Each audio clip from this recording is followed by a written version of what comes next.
बिस्मिल्लाहिर्रहमानिर्रहीम। अस्सलामुअलैकुम students, welcome to my YouTube channel. MTH 001 का लेक्चर नंबर 25 है। लेक्चर स्टार्ट करने से पहले मैं आप लोगों को बता दूं कि प्रीवियस जो हमने लेक्चर नंबर 24 किया था उसके लास्ट पे मीडियन फाइंड करने का तरीका मैंने आपको बोला था कि मैं जो है ना नेक्स्ट वीडियो में आपको बताऊंगी। उसके लिए मैंने अलग से वीडियो जो है ना वो अपलोड कर दी हुई है।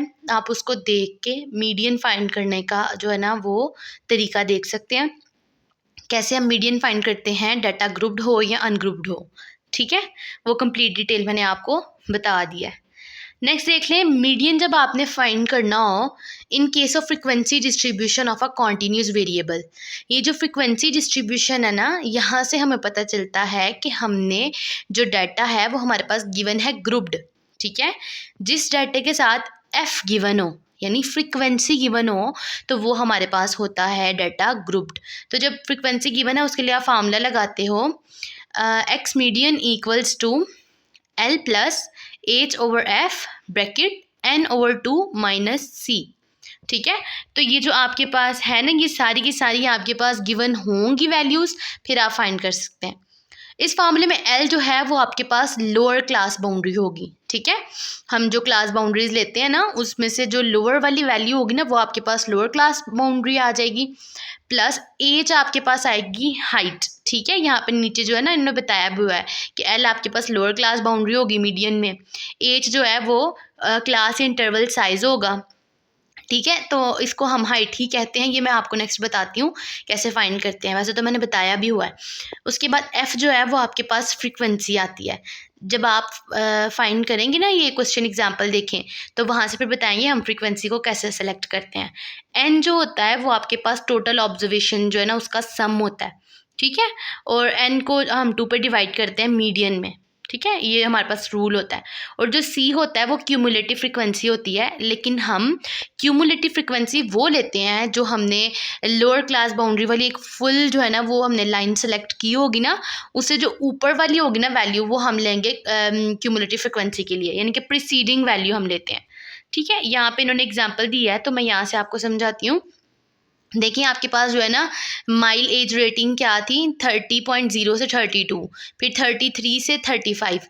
तो यहाँ पे आपको जो फर्स्ट वाला कॉलम नज़र आ रहा है उसमें क्या था, आप वैल्यूज चेक करें हाँ ज़रा। फर्स्ट वाली वैल्यू क्या है 30.0, और उसके साथ कहाँ तक इसकी लिमिट है 32.9, और उसके बिल्कुल ठीक नीचे 33.0 है। अब 32.9 और 33.0 ये दोनों सेम नहीं है। जब तक हमारे पास ये दोनों सेम नहीं आते आपके पास जो है वो क्लास बाउंड्री नहीं सही बनी होती। इसका मतलब है क्लास बाउंड्री आपके पास इनकरेक्ट थी। इसको हम पहले करेक्ट करेंगे, ठीक है।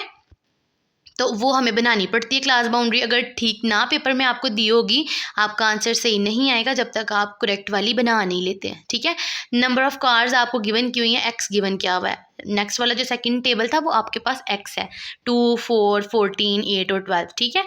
क्लास बाउंड्री कैसे आपने बनाई है, आपने क्या करना है, सिंपली 33.0 आपको नज़र आ रहा है ना, सेकंड वाले जो है आपके पास कॉलम की सेकंड वाली जो रो है, 30.0 को आपने माइनस कर देना है 32.9 में से, ठीक है। फिर आपके पास जो आंसर आएगा आपने उसको डिवाइड कर देना है 2 पे। जब आप उसको 2 पे डिवाइड करेंगे तो आपके पास आएगा 0.05, ठीक है। वही 0.05 आपने जो है ना 30 में से माइनस करना है और 32 में ऐड करना है। इस तरह से 33.0 से माइनस करना है और 35.9 में ऐड करना है, तो आपके पास क्लास बाउंड्री बनती जाएगी। होप सो आपको समझ आ गई होगी कि क्लास बाउंड्री कैसे बनानी है। उसके बाद देखें आपने क्यूमुलेटिव फ्रिक्वेंसी जो है ना वो कैसे बनानी है, क्योंकि आपको क्यूमुलेटिव फ्रिक्वेंसी भी चाहिए। तो पहले भी मैं बता चुकी हूँ, जो आपके पास एक्स है ना नंबर ऑफ़ कार्स, वो आपके पास फर्स्ट वाली वैल्यू 2 है, क्यूमुलेटिव फ्रिक्वेंसी में 2 ही आ जाएगी। फिर इस 2 में जो है आपके पास सेकंड वाली जो एक्स की वैल्यू है ना 4, वो ऐड हो जाएगी, तो आपके पास न्यू आ जाएगी 6। अब ये सेकंड आपके पास क्यूमुलेटिव फ्रिक्वेंसी आ गई है। फिर आपने इस 6 में नेक्स्ट जो 14 है ना आपके पास थर्ड वाली एक्स की वैल्यू, उसको ऐड करेंगे, 20 आ जाएगा, वो आपके पास थर्ड क्यूमुलेटिव फ्रिक्वेंसी की वैल्यू आ जाएगी। इस तरह से 20 में आप 8 ऐड करें 28 आ जाएगा, और 8 में फिर आप 2 ऐड करें तो 30 आ जाएगा। इस तरह से आपकी क्यूमुलेटिव फ्रिक्वेंसी बन जाएगी। अब सवाल ये आता है कि आपके पास कैसे पता चलता है कि आपने जो वैल्यूज़ लेनी है वो कौन सी वाली जो है ना वो रो को लेना है आपने। उसके लिए हम क्या करते हैं, आपके पास ये जो मीडियन का फार्मूला होता है ना, ये देखें यहाँ पे आपको नज़र आ रहा होगा n/2। ये जो n है ना ये टोटल सम होता है x का, ठीक है। ये जो आपके पास टेबल है ना x, अब आप ये जो नंबर ऑफ कार्स है ना इन सबको जमा करें हैं ज़रा, 2, 4, 14, 8 और 2 को, तो ये आपके पास इक्वल आएगा 30 के। अब इस 30 को आप डिवाइड करेंगे, n को किस पे डिवाइड किया हुआ है, 2 पे। 30 को 2 पे डिवाइड किया तो क्या आ गया आपके पास, 15। अब इस 15 को आपने माइनस करना है c से, ठीक है। अब देखें आपके पास यहाँ पे जितनी भी नंबर ऑफ आपको ऑब्जर्वेशंस आ रही है नज़र, क्यूमुलेटिव फ्रिक्वेंसी 15 कहाँ पे भला आ रहा है। अब 2 क्यूमुलेटिव फ्रिक्वेंसी को देखें, 2, 6, 20, 28 और 30 है। अब 28 ज़्यादा बड़ा है और 6 ज़्यादा छोटा है, तो जो 20 है ना ये वाली लाइन में जो है ना वो 15 लाई कर रहा है, तो आप ये वाली फुल लाइन को सेलेक्ट कर लेंगे, ठीक है।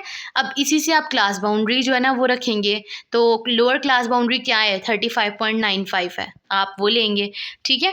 तो हमने वही किया, देखिए लोअर क्लास बाउंड्री एल की जगह 35.95 लिखा, प्लस हाइट कितनी है वो आपने कैसे फाइंड करनी होती है। हाइट फाइंड करने के लिए आप ये जो आपको नज़र आ रहे हैं ना माइलेज रेटिंग, फर्स्ट वाला जो कॉलम है इसमें आप 33 में से माइनस कर दें 30 को, यानी कि नीचे वाली वैल्यू से ऊपर वाली वैल्यू को माइनस करें, आपके पास 3 आएगा। आप उससे नीचे वाली वैल्यू को भी अपनी प्रीवियस वैल्यू से माइनस करें, 36 को 33 से माइनस करें तो भी 3 आएगा। इट मीन्स आपके पास जो हाइट है वो 3 है। 3 को आपने जो है ना वो डिवाइड करना था एफ़ पे, L plus H over F था ना, तो एफ़ की वैल्यू आपके पास भला क्या है, एफ आप देख रहे हैं सिलेक्टेड आपकी नंबर ऑफ एक्स में 14 आ रहा है, जो लाइन सेलेक्ट की है उसमें एफ आ गया, और आपने क्या किया 15 में से माइनस कर रहे हैं, वो 15 आपको पता है ना n/2 का आंसर आया था हमारे पास, और जो ये 6 है ना वो आपके पास सी की वैल्यू है। सी हम वो लेते हैं जो हमने लाइन सेलेक्ट की होती है ना, उससे प्रीसीडिंग वैल्यू फ्रिक्वेंसी की लेनी होती है, क्यूमुलेटिव फ्रिक्वेंसी की। तो 20 में से माइनस आप जो है ना 20 के अबव क्या आ रहा है आपके पास, ऊपर प्रीसीडिंग 6 है, तो वो आपने लेना है, ठीक है।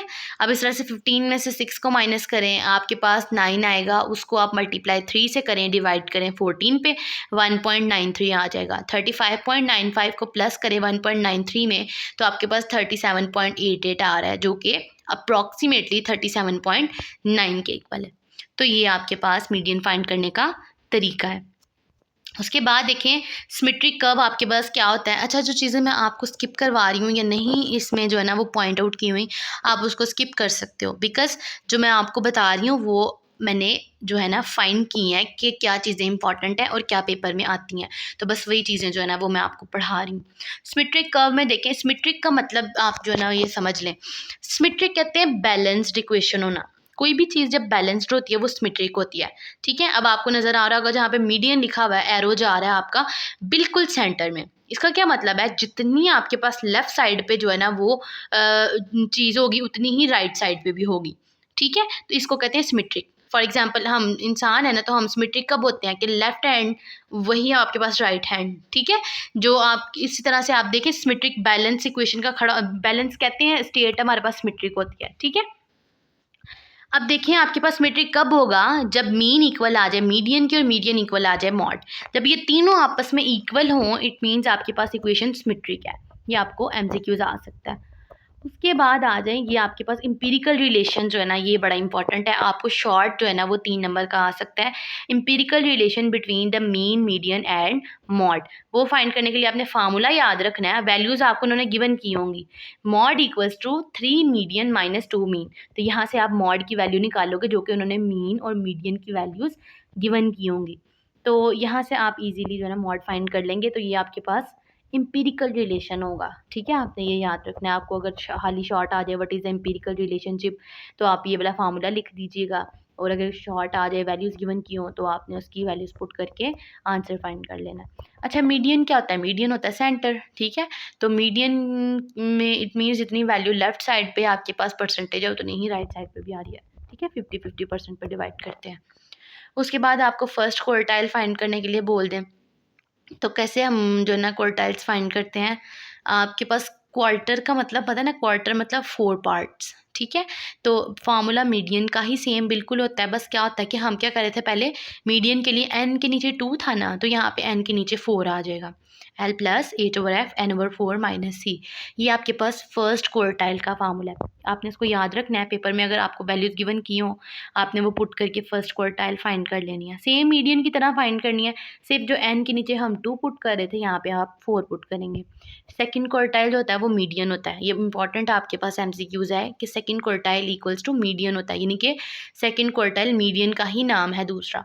L plus H over F N over 2 minus C. फिर आपके पास थर्ड क्वार्टाइल फाइंड करनी है ना, तो उसके लिए क्या करते हैं, एल प्लस एच ओवर, अब है क्वार्टाइल यानी कि एन के नीचे 4 ही आएगा, लेकिन क्वार्टाइल फर्स्ट में तो एन के साथ 1 मल्टीप्लाई हो गया था ना, थर्ड क्वार्टाइल में एन के साथ 3 को मल्टीप्लाई करेंगे, क्योंकि ये थर्ड क्वार्टाइल है, 3 को एन से मल्टीप्लाई करेंगे, और ये चूंकि क्वार्टाइल है तो आप इसको नीचे डिवाइड 4 से ही करेंगे। ठीक है, उसके बाद आपके पास जो है ना क्या आ रहा है, डिसाइल्स एंड परसेंटाइल्स।